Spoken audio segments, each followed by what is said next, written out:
তোমার কাছে কি শুধু আমি দামি গয়না, দামি শাড়ি, অনেক দামি খাবার এগুলোই চেয়েছিলাম?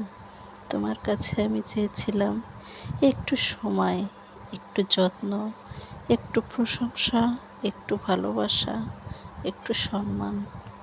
সেই সামান্য জিনিসটুকু কোটি টাকা দিয়ে কেনার জিনিস ছিল না, কিন্তু তাও তুমি আমায় বঞ্চিত করেছ।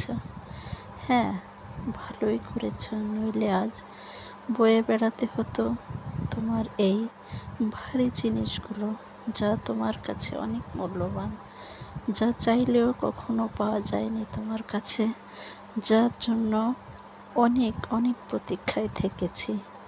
কিন্তু আজ এগুলো না আমার কাছে কি মূল্যহীন, এগুলো না আমার শুনলেও হাস্যকর মনে হয় এখন।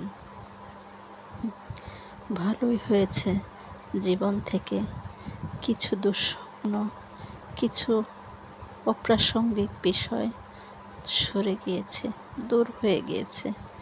স্বস্তির নিঃশ্বাস ফেলে মনে হয় বুকটা হালকা হয়ে গেল।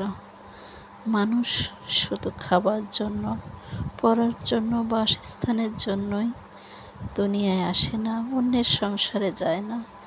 মানুষ ভালোবাসা চায়। স্বামী স্ত্রী যেই হোক না কেন, পুরুষ মহিলা যেই হোক না কেন, তাদের শুধু খাবার আর বাসস্থান আর দামি জিনিসপত্রের চাহিদা থাকে না।